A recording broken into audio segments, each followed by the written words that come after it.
तत्कालीन सिंधिया राजमाता त्रिवेणी संग्रहालय संस्कृति विभाग मध्य प्रदेश शासन के द्वारा सृष्टि सर्जना के नियामक पंचभूतादि तत्वों पर शास्त्रीय वैज्ञानिक विमर्श इस विषय पर आयोजित व्याख्यानमाला के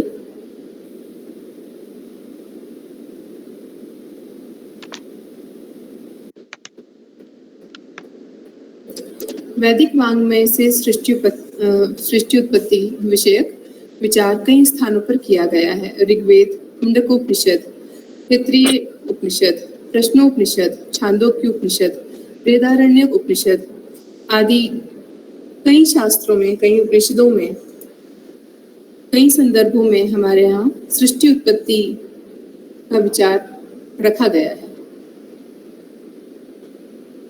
आज हम जिस पक्ष पर सृष्टि उत्पत्ति के जिस पक्ष पर व्याख्यान सुनने जा रहे हैं वो है बौद्ध परंपरा की जीवनचर्या में पंच महाभूतों का समन्वय। आज के हमारे सम्मानीय वक्ता है डॉक्टर विपिन कुमार झा, जो जानवी संस्कृत ई शोध पत्रिका के संस्थापक हैं। आप दिल्ली से हैं तथा बौद्ध परंपरा पर आपका स्पेशलाइजेशन है, आपकी विशेषज्ञता है। मैं हमारे आज के वक्ता डॉक्टर विपिन कुमार झा साहब को आमंत्रित करती हूँ। कृपया वे बौद्ध परंपरा की जीवनचर्या में पंच महाभूतों के समन्वय विषय पर अपना वक्तव्य प्रस्तुत कर हमें अनुग्रहित करें। सुधीजनों को मेरा नमन। आज जिस विषय वस्तु को लेकर के हम यहाँ पर प्रस्तुत हैं, यह श्रृंखला के रूप में हम गमक के अंतर्गत देखते आ रहे हैं प्रत्येक शनिवार को। उसी के क्रम में आज जो हमें दायित्व दिया गया है वह बौद्ध परंपरा की जीवनचर्या में पंच महाभूतों का समन्वय, इस विषय पर अपना वक्तव्य प्रस्तुत करने के लिए कहा गया है। तो हम यथामति इसे प्रस्तुत करने की चेष्टा कर रहे हैं। प्रारंभ में जैसे कि हमारी परंपरा रही है, हम आराध्य देव की स्तुति के अनंतर हम आगे बढ़ेंगे। तो ये स्लाइड, हाँ, जौ सृष्टुराद्य वहति विधियुतं जाह विरजा च होत्री ये द्वे कालं विधत्तः श्रुति विषय गुणा या स्थिता व्याप्य विश्वम् यामाहुः सर्वबीज प्रकृतिर्जया प्राणिनः प्राणवन्तः प्रत्यक्षाभिप्रपन्नस्तनुभिरवतु वस्ताभिरष्टाभिरीशः। समस्त सुधीजनों को मेरा यथोचित अभिवादन। आज जो हम वक्तव्य यहाँ पर उपस्थित करने जा रहे हैं उसको यहाँ पर विषयानुक्रमणिका के माध्यम से पहले हम उसका दिग्दर्शन प्रस्तुत करते हैं। यह मुख्य रूप से 5 विभागों में, उपविभागों में बटा हुआ है। उन विभागों के अंतर्गत कतिपय उपविभाग हैं जो हम तत्त विभागों के अंतर्गत देखेंगे, जिसमें कि मुख्य रूप से जो हमारा यहाँ पर प्रयास होगा वह यह रहेगा कि जो बौद्ध संदर्भ में सामान्य जो बालक हैं, जो अभी इस संदर्भ में बहुत अधिक नहीं जानते हैं, उनके लिए यह प्रस्तुति जो होगा वह उपादेय होगा। हम यहाँ पर देख रहे हैं जो यहाँ पर भिन्न भिन्न विश्वविद्यालयों के आचार्य जो हैं, विशेष रूप से बौद्ध विभाग के, वो भी यहाँ पर उपस्थित हैं। उनके लिए तो केवल मनोरंजन मात्र होगा यह, लेकिन जो प्रारंभिक जो छात्र होंगे उनके लिए यह थोड़ा बहुत उपादेय होगा। तो यहाँ पर हम प्रथमतः परिचयात्मक प्रस्तुति, उसके अनंतर हम पंच महाभूतों की चर्चा करेंगे, फिर बौद्ध परंपरा में साहित्य, दर्शन और जीवनचर्या, इन तीनों को लेकर के हम चलेंगे। वह भी एक हम शासय प्रस्तुत कर रहे हैं, क्योंकि साहित्य, दर्शन और जीवनचर्या, जबकि हमारा यहाँ पर विषय वस्तु जो है वह जीवनचर्या से संबद्ध है, लेकिन फिर भी हमने तीनों को समन्वित रूप में यहाँ पर प्रस्तुत किया है, वह भी एक विशेष आधार पर है। इसके अनंतर हम दार्शनिक पक्ष जो हैं, जो यह पंचमहाभूत से संदर्भित दार्शनिक पक्ष जो है, उनको देखने का प्रयास करेंगे। फिर आकाश के संदर्भ में जो निराकरण प्रस्तुत किया गया है बौद्धाचार्यों के द्वारा, उनको देखेंगे। उसके साथ साथ जो इसकी स्वीकृति है, इसको भी हम देखने का प्रयास करेंगे, क्योंकि यह विषय वस्तु जितना सहज दिख रहा है उतना सहज है नहीं। इसके साथ साथ अंत में हम यह देखने का प्रयास करेंगे जो कि यह जीवनचर्या में, यद्यपि महाभूत चतुष्क की चर्चा दार्शनिक संदर्भों में की जाती रही है, लेकिन पंच महाभूत जो हैं उनका समन्वय किसी न किसी रूप में हमें दिखाई पड़ता है। ये हम मूलभूत ग्रंथ के आलोक में देखने का प्रयास करेंगे। आप सभी जानते हैं जो कि नहीं सर्वः सर्वम जानाति, और हम इस क्षेत्र में, यद्यपि कहा गया है जो कि हम यहाँ पर विशेषज्ञता का क्षेत्र है, लेकिन हम इसमें अल्पज्ञ ही हैं, फिर भी हम यथामत यहाँ पर प्रस्तुत करने का प्रयास कर रहे हैं। आशा है कि आपके लिए यह उपादेय होगा। हम जैसा कि जानते हैं जो कि भारतीय संस्कृति जो है वह ज्ञान परंपरा से संपृक्त होकर भारत ही नहीं विश्व स्तर पर विश्व जनमानस को आप्लावित करती आ रही है, और यह हमें स्पष्ट होता है जब ऐतिहासिक हम सर्वेक्षण करते हैं, ऐतिहासिक दृष्टि से अवलोकन करते हैं, तो यह स्पष्ट होता है। यह प्राचीन तत्वज्ञान, मध्यकालीन तत्वज्ञान, इसके साथ ही साथ अर्वाचीन तत्वज्ञान जो है, जो पाश्चात्य संदर्भ में भी हम देखते हैं, वह देखने पर हमें स्पष्ट हो जाता है कि संस्कृति के लिए, किसी देश की संस्कृति को, किसी देश को समझने के लिए उसके लिए जो मुख्य बिंदु जो हैं वह इन 4 उपबिंदुओं के माध्यम से देखा जा सकता है: विज्ञान, कला, तत्वज्ञान और नीति।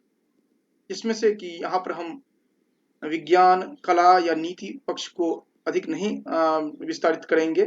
तत्वज्ञान जो है वहां पर हम जा रहे हैं, फिर तत्वज्ञान से ही हम नीति की ओर आएंगे।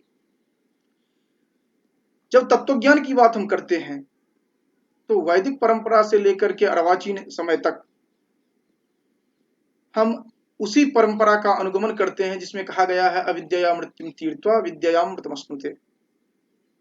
मूल रूप से कोहम कस्तम कुत आयाता ही, यह जो मूलभूत प्रश्न है, उन्हीं प्रश्न में हम अपने आप को खोजने का प्रयास करते हैं, और जितने भी भिन्न भिन्न दार्शनिक प्रस्थान हैं उन सभी को हम इन्हीं प्रश्नों के आलोड़न में पाते हैं।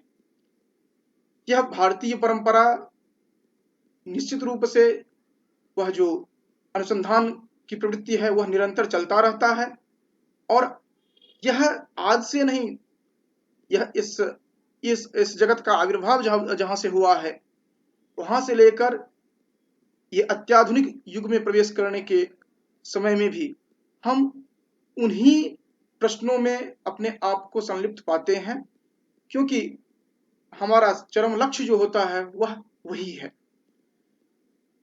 यद्यपि हम सांसारिक गतिविधियों में संलिप्त रहें, लेकिन अंततः हमारा जो लक्ष्य है वह यही है, और यही हम वैदिक परंपरा में प्रारंभ में पाते हैं, जो कि हम सैद्धांतिक रूप से अगर चर्चा करें तो दार्शनिक सूक्त जो नासदी सूक्त है वहां से हम इसको देख पाते हैं, जहां पर कि पूर्णतः कहते हैं जो कि केवल जलमय था।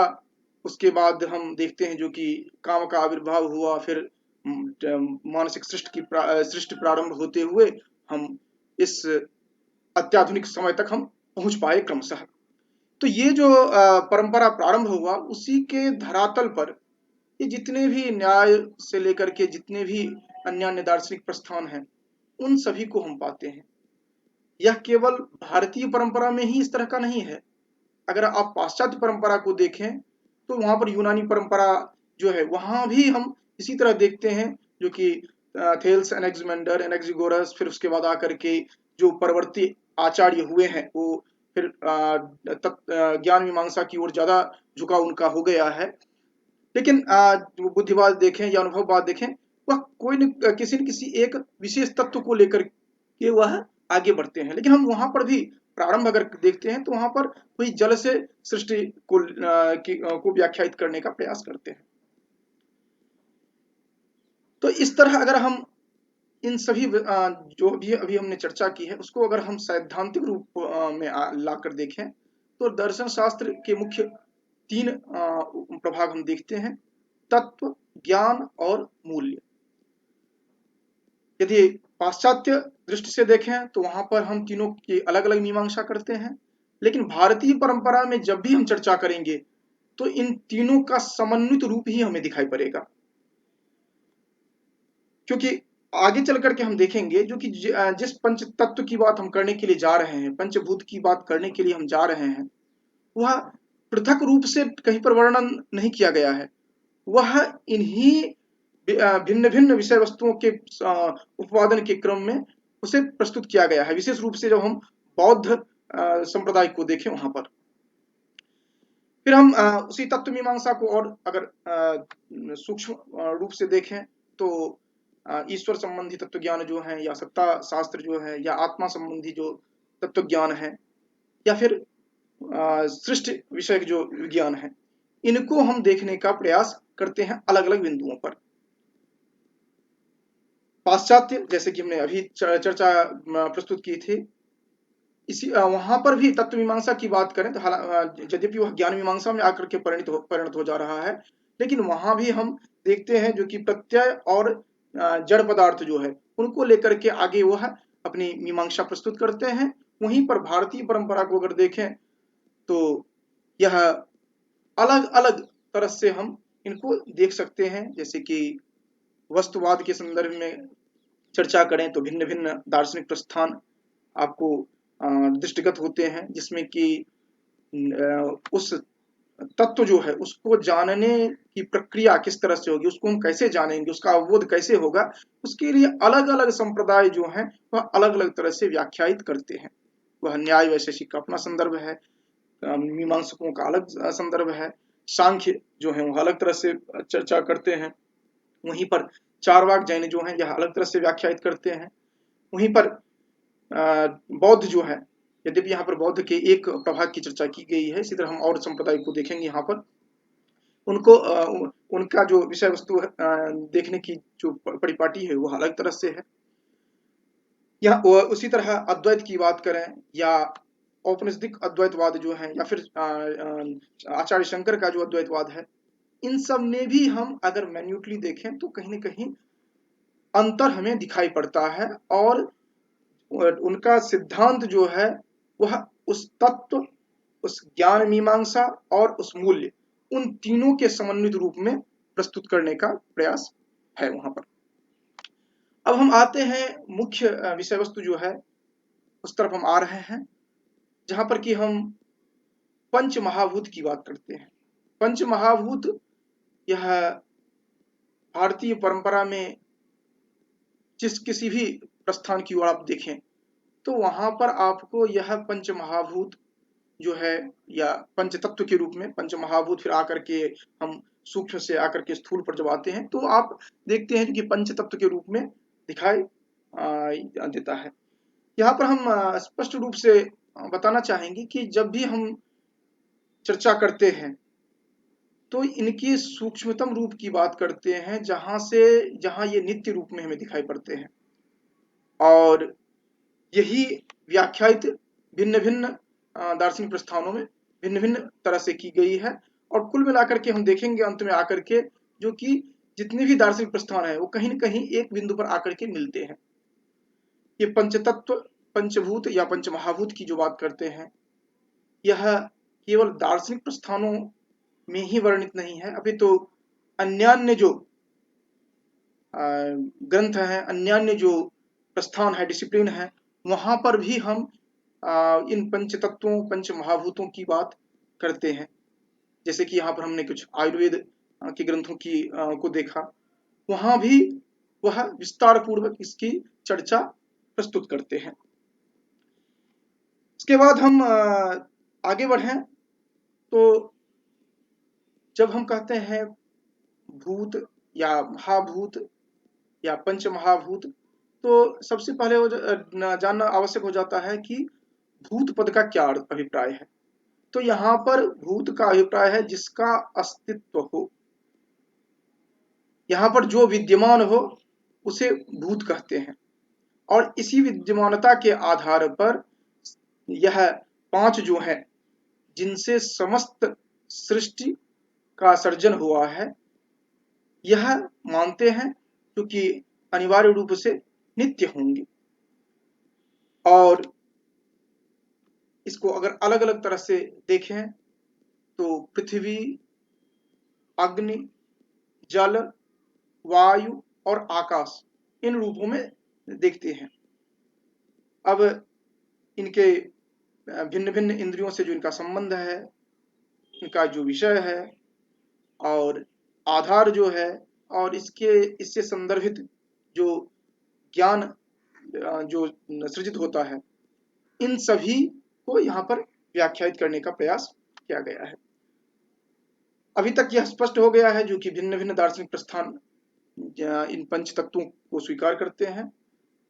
जहां पर स्पष्ट रूप से अगर बात की जाए तो सांख्याचार्य जो हैं 25 तत्वों में से ये 5 तत्व जो है इसको यथावत स्वीकार करते हैं।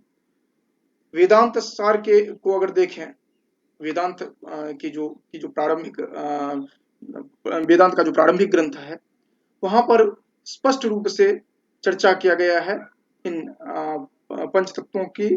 और आप देखेंगे जो वहां पर विस्तार पूर्वक बताया भी गया है जो कि सृष्टि प्रक्रिया सृष्टि जो है वह किस तरह से इन पंच तत्वों से होता है। यह पूरा स्पष्ट रूप से पंचमहाभूतों की बात वहां पर की गई है। अभी जो हम बौद्धाचार्यों के मतों को देखने के लिए यहाँ पर प्रस्तुत है, वहां पर हम देखेंगे जो कि कतिपय आचार्य जो हैं 4 को स्वीकार करते हैं, कुछ जो है वह आकाश को भी स्वीकार करेंगे। आकाश का निराकरण जो करते हैं वह भी हम देखेंगे किस आधार पर कर रहे हैं। तो अब हम आ रहे हैं बौद्ध परंपरा, जिसमें कि साहित्य, दर्शन, फिर जीवनचर्या की हम बात करेंगे। साहित्य की बात हम इसलिए कर रहे हैं यहाँ पर क्योंकि जो भी हम संदर्भ देखते हैं वह उन संदर्भों के उन्हीं के आधार पर हम देखते हैं। जो भी हम संदर्भ देखेंगे वह अनिवार्य रूप से उन्हीं साहित्य पर जो उदाहरण होंगे वहीं से हम चर्चा प्रस्तुत करेंगे। और तार्किक आधार जो होगा वहाँ की दर्शन परिपाटी जो है उसके आधार पर लेंगे। इसके साथ साथ व्यावहारिक जीवन में जो भी हम प्रस्तुत करना चाहेंगे वहाँ के व्यावहारिक जीवन से संदर्भ में, वह वहाँ पर जो जीवन शैली है, जीवनचर्या जो है, लाइफस्टाइल जो है, वो जो बताया गया है उसके आधार पर उन उदाहरणों के माध्यम से हम बताने का यहाँ पर प्रयास करेंगे। इसलिए हमने तीनों का एक साथ लिया है। हम प्रारंभ में गौतम बुद्ध के संदर्भ में अगर देखें तो ये हम सभी परिचित ही हैं, इसलिए इसको हम विस्तारित यहाँ पर नहीं कर रहे हैं। कालांतर में हम देखते हैं जो कि उनके जो उपदेश रहे हैं, जो वचन रहे हैं, वे 2 प्रभागों में बढ़ जाते हैं कालांतर में, हीनयान और महायान। और इन दोनों की दृष्टि जो है वह भी भिन्न भिन्न है। इस कारण से आप समझ सकते हैं जो कि इनको देखने की, इनको समझने की जो शैली है वह भी भिन्न भिन्न दृष्टि से आप देखेंगे यहाँ पर।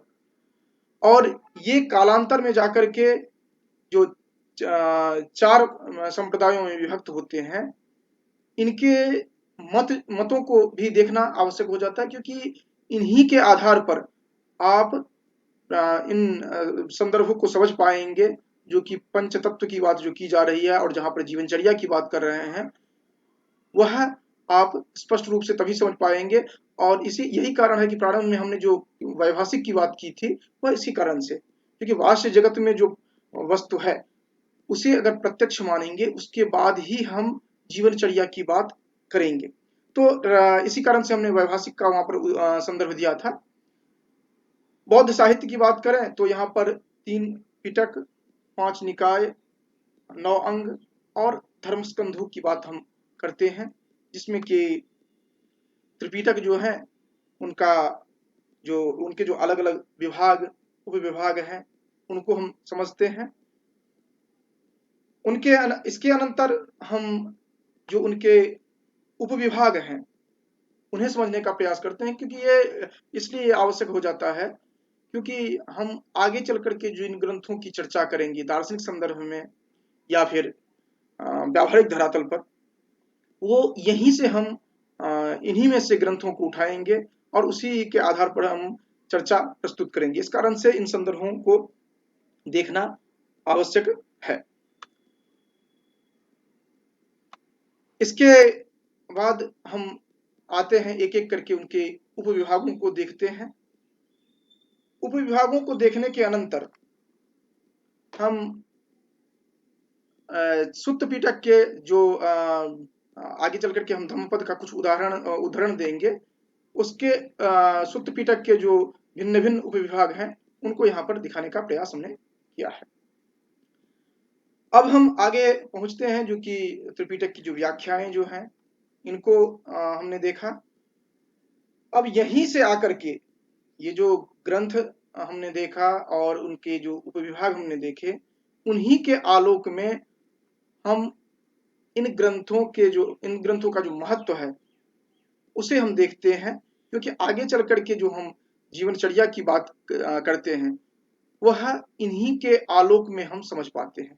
क्योंकि त्रिपिटकों की बात जो हम करते हैं उनसे संदर्भित जो अन्य जो उप ग्रंथ हैं, उपविभाग हैं, जिसके अंतर्गत जो भिन्न भिन्न ग्रंथ हैं या उनकी व्याख्याएं हैं, उन्हीं के आधार पर तत्कालीन समाज की जो स्थिति है उनको हम समझ पाते हैं। वह राजनीतिक परिप्रेक्ष्य हो, अर्थनीति हो, सामाजिक व्यवस्था हो, शिल्पकला हो, संगीत या वेशभूषा के संदर्भ में हो, आभूषण के संदर्भ में हो, या रीति रिवाज के संदर्भ में हो, उस संदर्भ में जो ऐतिहासिक पृष्ठभूमि जो वहां रही है उनको अगर देखना हो, या उन स्थलों से संदर्भित जो भौगोलिक चिंतन है उसकी बात हो, या तत्कालीन व्यापारिक स्थिति की बात हो, ये सभी हम इन्हीं ग्रंथों के आलोक में समझ पाते हैं। और यह कोई नई चर्चा नहीं है, क्योंकि हम जब भी कभी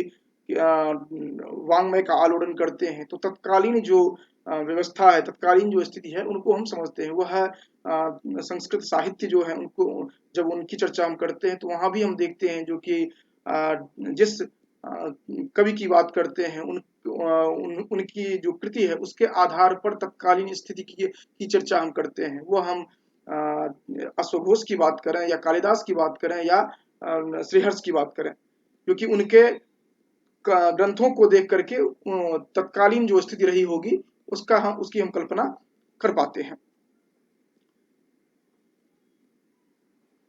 इसमें जो हम लास्ट में हम जीवनचर्या के संदर्भ में कुछ उदाहरण जो देंगे, वहां पर हमने धम्मपद का उल्लेख किया है। इसी कारण से यहाँ पर धम्मपद को विस्तृत रूप में यहाँ पर हमने उपस्थापित करने का प्रयास किया है, जो कि यहाँ पर मुख्य रूप से जो नैतिक उपदेश हैं उनको आप देखते हैं, और कुल 26 वर्ग जो हैं उसमें इसका विभाजन है, और उसके अंतर्गत अलग अलग श्लोक के रूप में आप देख सकते हैं, जिसका कि संस्कृत अनुवाद आचार्य राहुल सांकृत्यायन जो है उनका हमें प्राप्त होता है।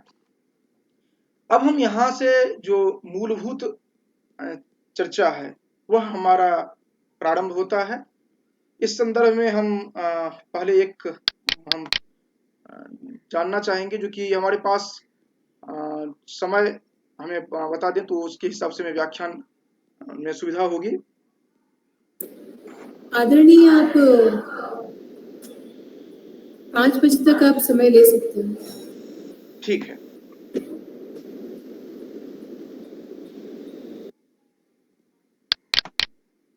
तो अब हम इस संदर्भ में हम दार्शनिक पक्ष जो है वहां पर पहुंच रहे हैं, क्योंकि यह इससे पूर्व जितनी भी हमने चर्चा की वो चूंकि पृष्ठपेषण मात्र होता, इस कारण से हमने बहुत ही शीघ्रता से उन सभी विषय वस्तुओं को प्रस्तुत करने का प्रयास किया, क्योंकि जो हमारा मूलभूत उपस्थापन का है वह स्किप न करे, इसलिए हमने उन सभी जो विषय वस्तु ऐतिहासिक संदर्भादि जो रहा है उसको हमने देख लिया। अब हम यहाँ से चर्चा प्रारंभ करते हैं कि बौद्ध संप्रदाय जो रहे, अर्थात अलग अलग जो हम हीनयान और महायान के उप विभाग के रूप में हम देखते हैं, या उनके संप्रदाय के रूप में हम जो देख रहे हैं, वहां पर हम 4 दृष्टि पाते हैं। एक वाह्यार्थ प्रत्यक्षवाद, वाह्यार्थ अनुमेयवाद, शून्यवाद और विज्ञानवाद। तो वाह्यार्थ प्रत्यक्षवाद से स्पष्ट हो जा रहा है कि जो भी विषय वस्तु हमें दृष्टिगत हो रहा है उसकी सत्ता है, अर्थात उसका प्रत्यक्ष किया जा सकता है। जैसे कि हम सांख्य की बात करते हैं तो वहां पर स्पष्ट रूप से उन्होंने कहा है कि प्रतिविषयाध्यवसायो दृष्टम, अर्थात प्रत्यक्ष वही है जो कि विषय का अध्यवसाय जो है। उसी तरह यहाँ पर है जो कि यदि बाह्य जगत जो है वह उसका अगर प्रत्यक्ष किया जाएगा, उसकी सत्ता हम स्वीकार करेंगे तब जाकर के प्रत्यक्ष किया जाएगा। इसी तरह साक्षात प्रत्यक्ष न करके केवल अनुमेय मात्र माना है स्वत्रांतिकों ने। वहीं फिर यहाँ पर माध्यमिकों की बात अगर करें तो इन्होंने शून्य, और शून्य की भी परिभाषा उन्होंने दी है, शून्य का अभिप्राय यहाँ पर जीरो नहीं लिया गया है, शून्य की बात की है। और योगाचार विज्ञानवादी जो है यह विज्ञान मात्र की सत्ता को स्वीकार करते हैं। और इस तरह से हम अलग अलग जो ये चारों समूह हैं, चारों संप्रदाय हैं, इनके जो मूलभूत सिद्धांत हैं उनको हम देखते हैं, क्योंकि इन्हीं ये जो इनका सिद्धांत है इसी आलोक में यह आगे चर्चा करते हैं, और हम जो अभी देखेंगे वह भी इसी संदर्भ में देखेंगे। यहाँ पर हम पंचस्कंध जो है, अर्थात मूल रूप से जब हम वैभाषिक मत देखते हैं उस संदर्भ में पंचस्कंध, जिसे कि पारिभाषिक रूप में आप पारिभाषिक शब्द के रूप में आप कह सकते हैं, वही मूलभूत आधार है जिसके आधार पर हम यहाँ पर पंच तत्व की चर्चा करेंगे। और वहां पर हम देखते हैं जो कि यह जो रूप आदि जो 4 स्कंध हैं और इसके साथ साथ नाम रूप दोनों को मिलाकर के जो पंचस्कंध की बात की जा रही है, उन्हीं में हम अलग अलग चिंतन जो रहे हैं अलग अलग आचार्यों के, उस संदर्भ में देखेंगे। क्योंकि यह तो जो बात हम कर रहे हैं पंचस्कंध की, वह तात्विक चिंतन के अंतर्गत हम करेंगे, लेकिन यह तात्विक चिंतन जो है वह भिन्न भिन्न आचार्यों के जो तार्किक चिंतन है उससे अलग नहीं होगा, क्योंकि उन्हीं के आलोक में जाकर के हम समझ पाएंगे। तो ये तार्किक चिंतन का जो एक लंबी परंपरा रही है उसको यहाँ पर दिखाने का प्रयास किया गया है, क्योंकि आगे जो भी हम चर्चा कर रहे हैं वह कहीं न कहीं इन्हीं आचार्यों की देन है, जो कि आगे चल करके हम देखेंगे, जो कि आकाश तत्व को भी स्वीकार करते हैं। वह तार्किक चिंतन का ही परिणति वहां पर हम देखेंगे। भारतीय दार्शनिकों की जो चिंतन की जो मौलिक दृष्टि है वह हम अलग अलग तरह से देखते हैं सृष्टि के संदर्भ में। आरंभवाद, संघातवाद, परिणामवाद और विवर्तवाद। तो यहाँ पर हम धर्मों के संदर्भ में जो बौद्ध आचार्यों के की जो बात हम कर रहे हैं यहाँ पर, वह मूलभूत रूप से धर्म जो है उसकी चर्चा हम करेंगे, और ये धर्म का अभिप्राय यहाँ पर लिया जाएगा पदार्थ से। तो वहां पर जो तार्किक चिंतन जो उनका है, जो यथार्थ ज्ञान की बात करते हैं वहां पर, जो कि जिसके आधार पर हम उस वस्तु को समझ पाए, वह भिन्न भिन्न संप्रदायों में जो भिन्न भिन्न रूपों में उन्होंने जो स्वीकार किया है उस प्रमाणों वो जो प्रमाण है, उन प्रमाणों की उद्गम भूमि जो होगा वह तत्त प्रमेय जो है वही होगा। और यहाँ पर जो प्रमेय की बात हम कर रहे हैं वह धर्म भूमि है, जिसे पंचस्कंध कहते हैं। और उन पंचस्कंधों में की बात जब करते हैं तो वहां पर मुख्य रूप से चित्त या चैत की बात करते हैं, चेतस के रूप में, और रूप की बात करते हैं। और रूप के संदर्भ में 4 महाभूत जो हैं, जो कि भौतिक रूप के परमाणु रूप हैं, इनकी बात की जाती है। ये 4 महाभूत जो हैं यही सर्वत्र हैं, अर्थात समस्त भूतों में सममात्रा में ये पाए जाते हैं। जब हम इस तरह की बात करते हैं तो वहां पर जो पंचीकरण जो है, पंचीकरण को से हम इसका तारतम्य हम देख सकते हैं। जैसे वहां पर कहते हैं जो कि ये जो 5 तत्व हैं, वही 5 तत्व पंचीकृत रूप में होने के बाद ये आगे हमें दृष्टिगत होते हैं। आगे जो उनकी चर्चा हम कर पाते हैं वह सूक्ष्म रूप में नहीं कर पाते हैं। सूक्ष्म रूप में जब वह अपंचीकृत होते हैं उस समय हम चर्चा उनकी नहीं करते हैं, क्योंकि वो तो नित्य रूप में है। तो यहाँ पर भी जो चर्चा की जा रही है कि जो भी भूत आप देखते हैं उन सभी भूतों में ये चारों सम मात्रा में होते हैं। यहाँ पर सैद्धांतिक अंतर है, क्योंकि वहां पर पंचीकरण जो है वह अलग तरह से चर्चा की गई है, जहां पर कि द्विधा विधाय चैकीकम चतुर्धा प्रथमम पुनः स्वश्वेतर द्वितीयांशेर योजनात् पंच पंचते, वहां पर उस रूप में व्याख्यायित किए हैं। लेकिन यहाँ पर बता रहे हैं जो कि यह जो रूप के अंतर्गत जो आप 4 महाभूत की बात कर रहे हैं वो सर्वत्र सभी भूतों में समान रूप से आप देख सकते हैं इसको। अब चूंकि यह इतना विस्तृत विषय है जिसको कि हम अगर संपूर्ण बौद्धाचार्यों की बात करें तो यह संभव नहीं है, क्योंकि सागर तुल्य इसकी चर्चा वहां पर की गई है। अलग अलग आचार्य अलग अलग तरह से प्रस्तुत करते हैं, तो हमने इसको कंसाइज फॉर्म में प्रस्तुत करने का प्रयास किया और एक ग्रंथ हमने वहां से लिया है, जो कि अभिधर्म अर्थ संग्रह जो है आचार्य अनिरुद्ध का, यह हमने लिया है, जहां पर कि हम जैसे जो अल्पज्ञानी हैं उनके लिए सहजता से वहां पर प्रवेश हो सकता है। तो हम ये अभिधम्म अर्थ संग्रह जो है उसका देखने का हमने प्रयास किया, और वहां पर उन्होंने स्पष्ट किया है कि जो ये प्राचीन दृष्टि से अगर देखें, अर्थात पाली परमार्थ धर्म की बात करें अगर, तो वहां पर हम ये 4 धर्मों को पाते हैं: रूप, चित्त, चैतसिक या चित्त संप्रयुक्त, और चतुर्थ जो है वह निर्वाण। ये 3 जो है प्रारंभिक वह लौकिक हम देखते हैं, और निर्वाण जो है उनको लोकोत्तर धर्म के रूप में मानते हैं। ये सभी धर्म हैं, और धर्म का अर्थ जैसे मैंने पहले बताया जाए कि पदार्थ। तो यहाँ पर रूप, चित्त, चैतसिक या चित्त संप्रयुक्त, और उसके बाद लोकोत्तर धर्म या पदार्थ जो है निर्वाण, इसको हम देखते हैं।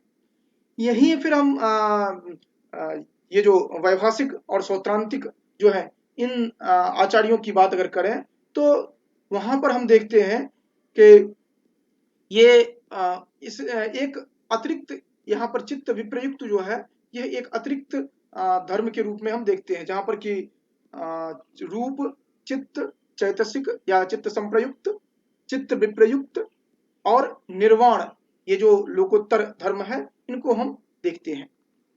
इसी आधार पर उन्होंने व्याख्यायित किया है, जो कि यहाँ पर हम अध्याय विभाजन इसलिए बता रहे हैं क्योंकि स्पष्ट हो जाए जो कि कहाँ पर उन्होंने चर्चा किया है।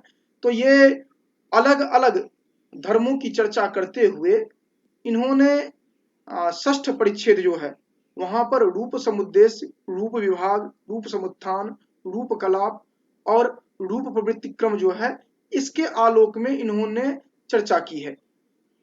और उसी रूप के विभाजन के रूप की चर्चा करने के क्रम में वह ये चर्चा करते हैं कि यहाँ पर कुल 4 जो हैं वह ये भूत हैं, अर्थात महाभूत या धातु संस्कार हैं, जिसे कि आगे चल करके फोर्स के रूप में ये स्पष्ट करते हैं परवर्ती आचार्यगण। पृथ्वी, अप धातु आप जानते हैं, जो कि अप का अर्थ जल है, अप धातु, उसके बाद वायु धातु, तेजो धातु जो कि अग्नि से संबद्ध है, और यहाँ पर पक्ति जो है जो पकाने में समर्थ हो। अगर आप तर्क संग्रह आपने देखा है तो वहां पर आप जानते होंगे जो अग्नि का जो धर्म है।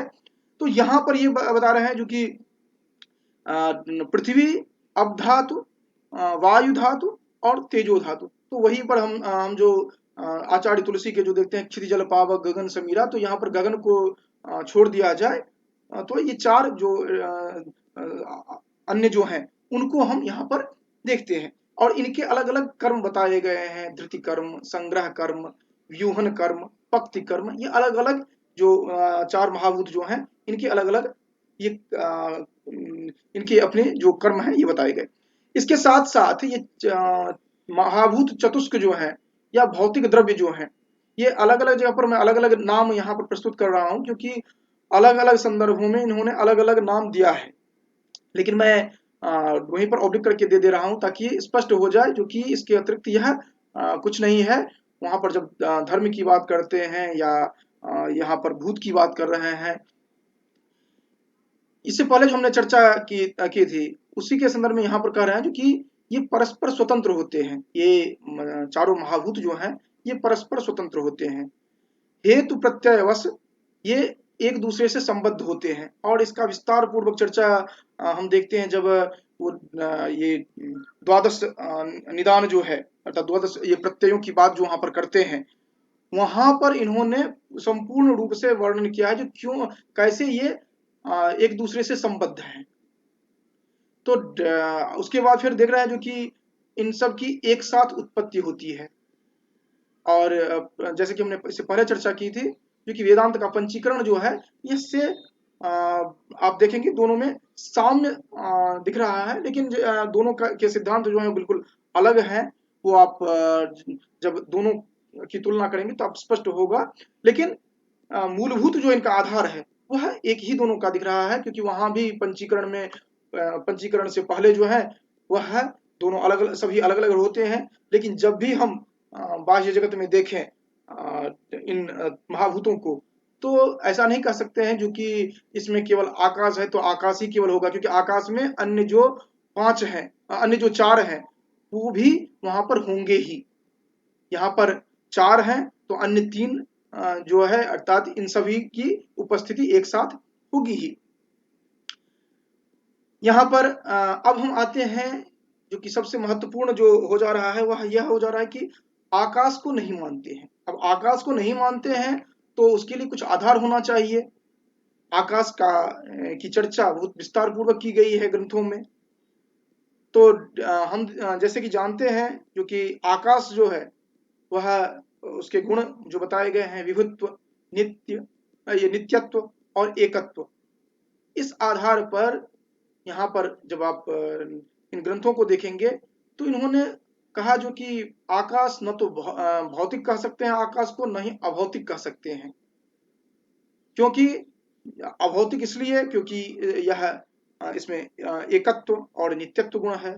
भौतिक इस संदर्भ में ये कहना भौतिक की बात अगर करते हैं तो किस संदर्भ में कहते हैं कि यहाँ पर अचेतनत्व है। तो यहाँ पर परिभाषा हमने न्याय वैशेषिक की जो चर्चा है उसके आधार पर हमने दिया है, लेकिन वहां पर भी बौद्ध ग्रंथों में जो ग्रंथ मैं मूल रूप से चर्चा कर रहा हूँ वहां भी जो इन्होंने व्याख्या किया है वह इन्हीं को आधार मान करके प्रस्तुत किया है। थोड़ा बहुत अंतर है क्योंकि यहाँ पर जैसे ये तीन मानते हैं, यहाँ पर अचेतनत्व आदि की चर्चा स्पष्टता नहीं करते हैं, लेकिन इन्होंने उसके आधार पर उसके आशय पर इन्होंने प्रस्तुत किया है। इसके बाद हम बौद्धाचार्य जो आकाश तत्व जो है ये लोग जो मानते हैं, अर्थात बौद्धाचार्यों के अतिरिक्त जो आकाश को पांचवें तत्व के रूप में मानते हैं, वो क्यों मानते हैं उसके संदर्भ में इनका मत है। कहते हैं जो कि ये शब्द के स्वरूप को नहीं समझ पाते हैं, शब्द के स्वरूप को नहीं समझ पाते हैं, इस कारण से ये आकाश को स्वीकार करते हैं। उसके साथ साथ द्वितीय तथ्य यह कहते हैं कि ये उपनिषदगत कल्पना है, क्योंकि आकाश शब्द का आश्रय माना गया है उपनिषदों में, वहां पर सर्वगत एवं नित्य माना गया है। आकाश वह द्रव्य है जिससे शब्द की अभिनिष्पत्ति होती है, इस तरह कल्पना की गई है।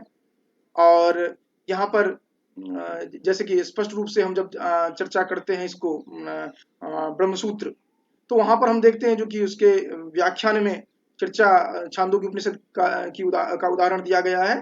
जो ये उपनिषदगत कल्पना की जो बात की जा रही है वो हम उपनिषद के तथ्यों को लेकर के यहाँ पर उन्होंने समझाने का प्रयास किया है, जो कि ये उपनिषदगत कल्पना मात्र है और ये आकाश तत्व जो है उसको शब्द तत्व को ठीक से नहीं समझ पाते हैं, इस कारण से इन्होंने कल्पना की है।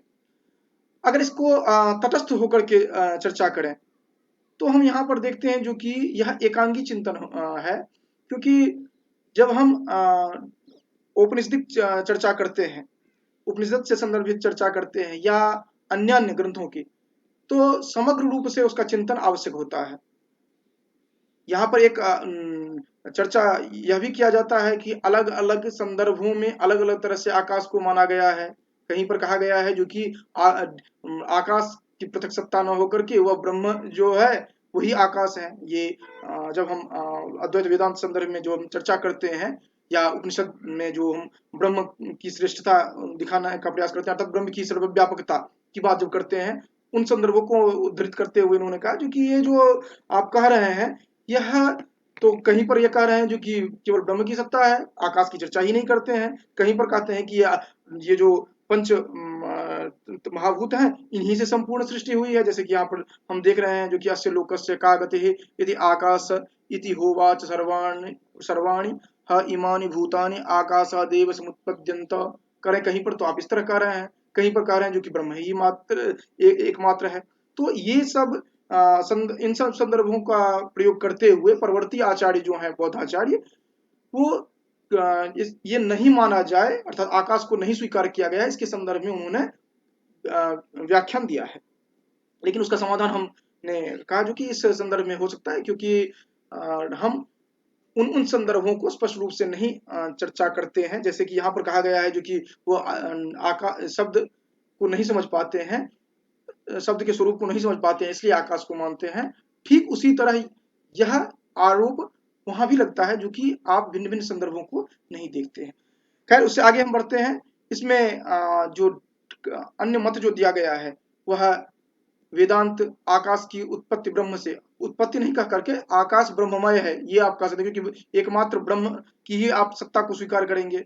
इसी तरह जब न्याय सूत्र की बात करते हैं तो वहां पर आकाश की व्याख्या नहीं की गई है, वहां पर आकाश या दिक रूप में भी चर्चा नहीं की गई है। परवर्ती काल में परवर्ती आचार्य जो हुए हैं उन्होंने दिक शब्द को परिभाषित किया है पारिभाषिक शब्द के रूप में। और इसके बाद आचार्य प्रशस्तपाद जो है उन्होंने आकाश पद को विस्तृत स्पेस दी है, अर्थात विस्तृत व्याख्या उन्होंने प्रस्तुत की है। इधर अगर सांख्य को देखते हैं तो पंचमहाभूतों में से एक शब्द तन्मात्रा के रूप में हम शब्द तन्मात्रा से उत्पन्न मानते हैं। इसी तरह मीमांसा की बात करें तो उन्होंने आकाश को भौतिक पदार्थ, आकाश जो है वह भौतिक अर्थों के प्रशमन के बाद, तिरोभाव के बाद भी बना रहता है, इस तरह की चर्चा प्रस्तुत करते हैं। अब यहाँ पर जो आकाश को इसके संदर्भ में जो चर्चा की गई है उनके भिन्न भिन्न अलग अलग ग्रंथों में जो चर्चा है उनको यहाँ पर उद्धृत करने का प्रयास किया गया है, क्योंकि यहाँ पर कहते हैं आकाशो ओकाशो, आकाश और अवकाश दोनों रूपों में चर्चा की गई है, जो कि ये आकाश या अवकाश इनकी चर्चा इनकी गणना महाभूतों में नहीं की गई है। इसके साथ साथ अलग अलग स्थलों पर कुछ वाक्य इस तरह के मिलते हैं जिससे अनुमान लगाया जा सकता है कि आकाश जो है वह पांचवें महाभूत के रूप में है। अभिधम्म में आकाश महाभूत नहीं माना गया है, यद्यपि धातु के रूप में चर्चा की गई है। धम्म संगणी के अनुसार आकाश जो है वह देवताओं का एक लोक है, यह अनावृत है। और शब्द चार महाभूतों के कार्य हैं, क्योंकि यही सबसे महत्वपूर्ण बिंदु वहां पर है, क्योंकि वहां पर तो शब्द जो है वह आकाश से संदर्भित किया गया है, लेकिन यहाँ पर शब्द को इन चार महाभूत जो हमने पहले चर्चा की है उन्हीं के कार्य के रूप में यहाँ पर बताया गया है। लेकिन परवर्ती आचार्य जो है उनको अगर हम देखें तो यहाँ पर जब जैसे आचार्य नागार्जुन को देखते हैं तो आचार्य नागार्जुन आचार्य नागार्जुन के समय में बौद्ध आचार्य जितने भी थे वो षड धातु को स्वीकार करने लगे थे। और ये षड धातु कौन कौन से थे? चार महाभूत जो पहले से हम चर्चा करते आए हैं, आकाश और विज्ञान।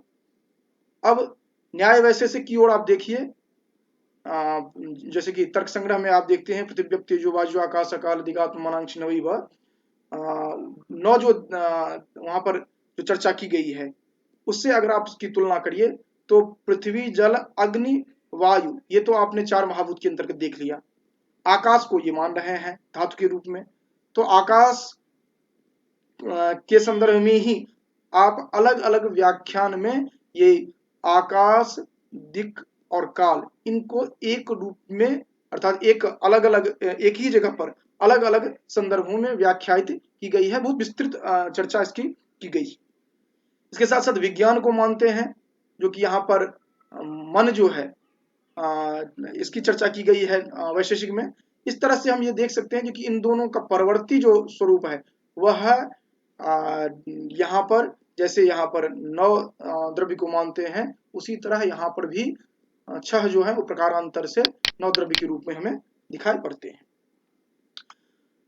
आचार्य धर्मकीर्त की बात करें तो ये कहते हैं कि प्रत्येक विज्ञान एवं प्रत्येक वस्तु जो है उनमें 3 प्रकार के गुण होते हैं। देश अर्थात वह हम जहां कहीं भी चर्चा करते हैं तो वहां पर देश को बहुशः आकाश के रूप में ही व्याख्यायित की गई है, अर्थात दिक् रूप में व्याख्यायित की गई है। तो देश, काल और स्वभाव, और यह आकाश जो है इसको अनादि, अनंत, अपरिणामी और नित्य मानते हैं, जो कि हम ये पारंपरिक जो दर्शन साहित्य है उनमें भी हम इसी तरह देखते हैं। अब हम अंतिम प्रभाग में इनके कुछ व्यावहारिक संदर्भ देखने का हमने प्रयास किया, जो कि एक सुपरिचित ग्रंथ है धम्मपद, वहां से हमने लिया जहां पर की नीतिपरक चर्चा की गई है और भिन्न भिन्न चर्चाओं के क्रम में भिन्न भिन्न तत्वों की जो बात की गई है, तत्वों का जो संदर्भ दिया गया है उसे देखने का प्रयास करेंगे। और यह स्पष्ट हो जाता है कि व्यावहारिक धरातल पर इन ये पांचों तत्व जो हैं उनकी स्वीकृति थी, लेकिन इनकी अपनी सीमा है जिसके आधार पर यह आकाश को तत्व के रूप में पंचमहाभूत में परिगणित नहीं कर पाते हैं। लेकिन आकाश का अस्तित्व ये स्पष्ट रूप से स्वीकार करते हैं, वह दार्शनिक पक्ष हो या व्यावहारिक पक्ष हो। यह हम यहीं से प्रारंभ करते हैं जहां पर ये उपदेश की बात आ रही है, धर्मचक्र प्रवर्तन की बात, जहां पर ये कह रहे हैं जो कि सुखों में अधिक लिप्त नहीं होना है और शरीर जो है वह साधना की बात जो वहां पर की गई है। यह जो उपदेश जो प्रारंभ हुआ था वही उपदेश ये तो परवर्ती जो आचार्य रहे, उनके शिष्य आदि रहे, बाद में जो संकलित की गई वह साक्षात नहीं इसको कह सकते हैं, जो कि आप कालांतर में जो ग्रंथ लिखे गए उन ग्रंथों में ये विशेष रूप से धम्मपद से मात्र लिया गया है। वहां पर आप देखते हैं जो कि उन्हीं उपदेशों को जो वहां पर दिया गया था उसी के प्रकारांतर से इसको व्याख्यायित करके प्रस्तुत करने का प्रयास किया गया है। जैसे कि हम देखते हैं जो कहते हैं, न अनंत आकाश में, न समुद्र की गहराइयों में, न पर्वतों की गुहा कंदराओं में प्रवेश करके इस जगत में कहीं भी तो ऐसा स्थान नहीं है जहां ठहरा हुआ कोई व्यक्ति अपने पाप कर्मों को भोगने से बच सके। जो कि प्रारब्ध कर्म का जो भोग है वह अनिवार्य रूप से आपको यह लोक में ही आपको करना ही करना है। इस बात को, इस तथ्य को यहाँ पर स्पष्ट रूप से इन्होंने चर्चा किया है। तो यहाँ पर जो आकाश की बात कर रहे हैं वहां पर स्पष्ट रूप से आकाश के जो गुण हैं उन गुणों के साथ उसकी चर्चा कर रहे हैं, जो कि अनंत आकाश की बात यहाँ पर कर रहे हैं। इसी तरह कहा जा रहा है जो कि आकाश में कोई पदचिन्ह नहीं होता, बुद्ध शासन से बाहर कोई श्रवण नहीं होता, लोग भांति भांति के प्रपंचों में पड़े रहते हैं किंतु तथागत निष्प्रपंच होते हैं।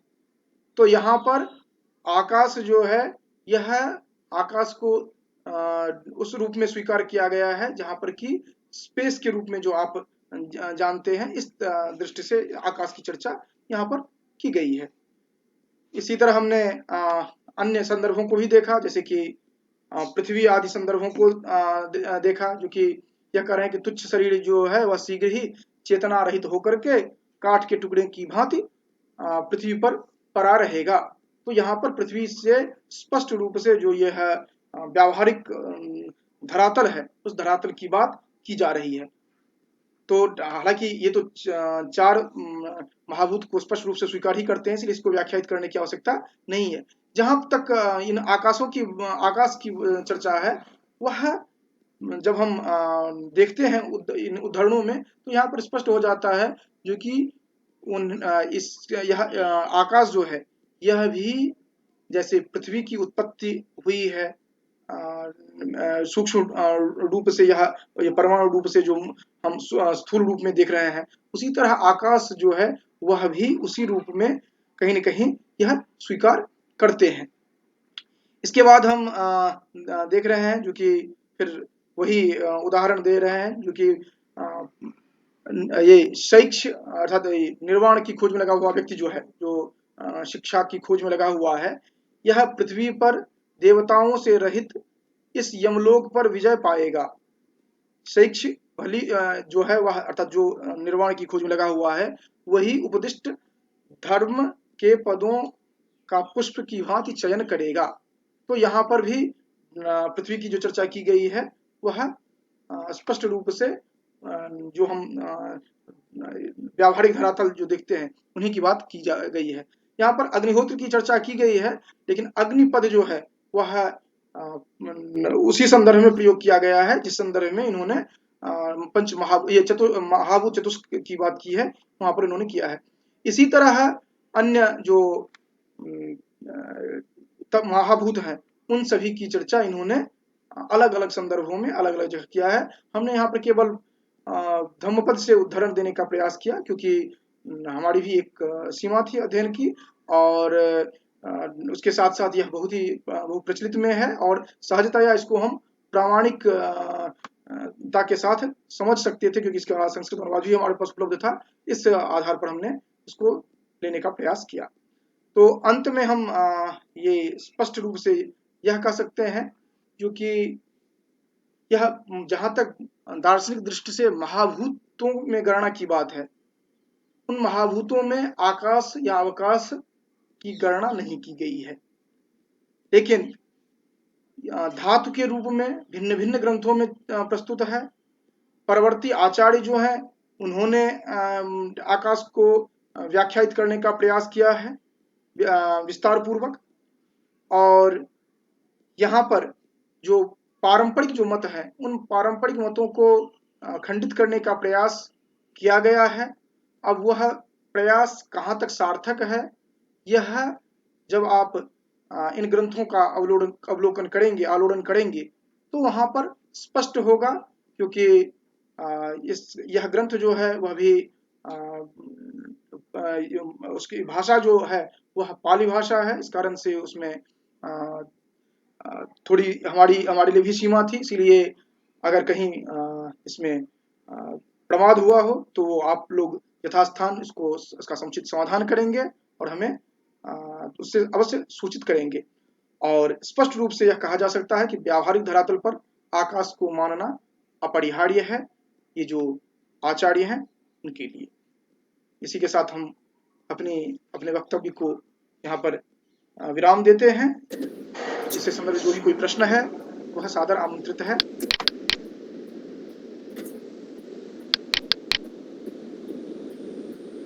सम्माननीय श्रोतागण, यदि आप में से किसी के मन में कोई प्रश्न है, कोई शंका है, तो आप हमारे वक्ता से पूछ सकते हैं। नमो नमः महोदय, मैं रंभा कुमारी। विपिन सर को मेरा प्रणाम। सर क्या ये PDF हमें मिल सकती है पर्सनली या समूह में? ये जो भी यहाँ पर हमने तैयार किया है वह जी। जहाँ पर मैं अभी वक्तव्य दे रहा हूँ उनका स्वामित्व है, इसलिए इस संदर्भ में जो भी निर्णय होगा वो उनका निर्णय होगा। हाँ, व्यक्तिगत स्तर पर हमसे जब आप संपर्क करेंगे तो यह किसी न किसी रूप में आपको उपलब्ध हो जाएगा, क्योंकि यह जो जानने के इच्छुक हैं उन्हीं के लिए बनाया गया है, तो हम उसको सीमा में नहीं बांधते हैं, तो वह उपलब्ध हो सकता है। जी महोदय, धन्यवाद।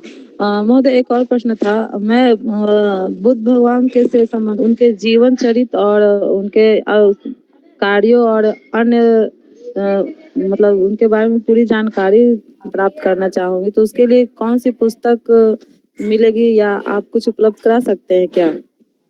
हाँ, इसके लिए मैं ग्रंथ का विवरण भेज दूंगा। वैसे अगर प्रारंभिक स्तर पर चर्चा करना चाहते हैं तो सहज ग्रंथ उपलब्ध है, जो कि बौद्ध दर्शन का ये आचार्य नरेंद्र देव हैं, उनका ग्रंथ जो है वो अगर पढ़ते हैं तो हमें लगता है कि इस स्तर पर पर्याप्त है आपके लिए।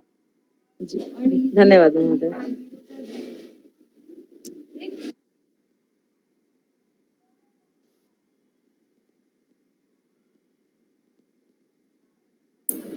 अन्य कोई प्रश्न?